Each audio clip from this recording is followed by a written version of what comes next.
अश्विन मास की कृष्ण पक्ष की एकादशी को इंदिरा एकादशी कहते हैं। इंदिरा एकादशी का व्रत करने से व्रती को तो फायदा होता ही है, साथ ही उसके पूर्वज हैं, पितर हैं, उनको भी इंदिरा एकादशी का फल मिलता है।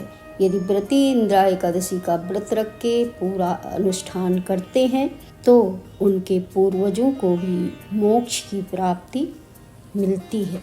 इंदिरा एकादशी का बड़ा ही महत्व है। इंदिरा एकादशी क्यों महत्वपूर्ण है, तो आइए जानते हैं ये कथा के माध्यम से। धर्मराज युधिष्ठिर भगवान श्री कृष्ण से कहने लगे, हे भगवान, अश्विन कृष्ण एकादशी का क्या नाम है, इसकी विधि तथा फल क्या है, आप कृपा करके मुझे बतलाइए। भगवान श्री कृष्ण कहने लगे कि इस एकादशी का नाम इंदिरा एकादशी है।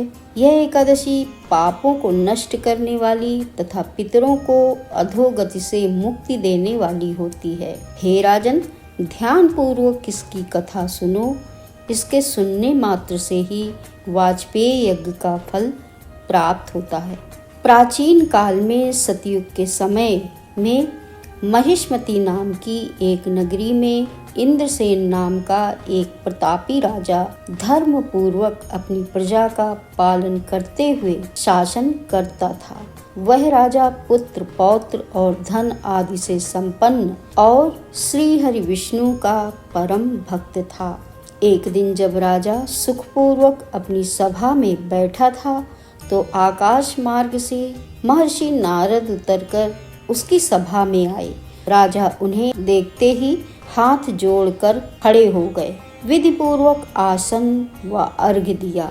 सुख से बैठकर मुनि ने राजा से पूछा कि हे राजन, आपके सातों अंग कुशल पूर्वक तो हैं, तुम्हारी बुद्धि धर्म में और तुम्हारा मन श्री विष्णु जी की भक्ति में तो रहता है। देवर्षि नारद की ऐसी बातें सुनकर राजा ने कहा, हे महर्षि, आपकी कृपा से मेरे राज्य में सब कुशल है तथा मेरे यहाँ यज्ञ कर्मादि सुकृत होते रहते हैं। आप कृपा करके अपने आगमन का कारण कहिए।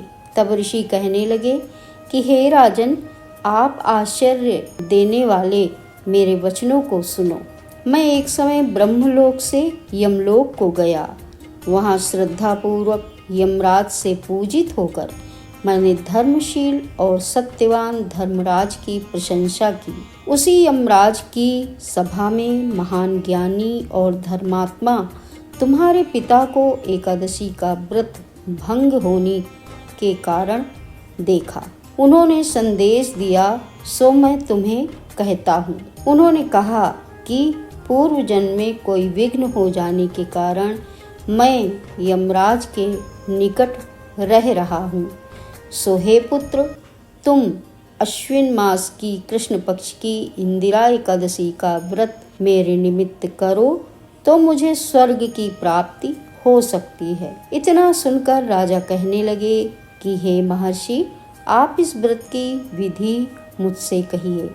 नारद जी कहने लगे, अश्विन माह की कृष्ण पक्ष की दशमी के दिन प्रातः काल श्रद्धा पूर्वक स्नान आदि से निवृत्त होकर पुनः दोपहर को नदी आदि में जाकर स्नान करें। फिर श्रद्धा पूर्वक पितरों का श्राद्ध करें और एक बार भोजन करें। प्रातः काल होने पर एकादशी के दिन दातून आदि करके स्नान करें। फिर व्रत के नियमों को भक्ति पूर्वक ग्रहण करता हुआ प्रतिज्ञा करें कि मैं आज संपूर्ण भोगों को त्याग कर निराहार एकादशी का व्रत करूंगा।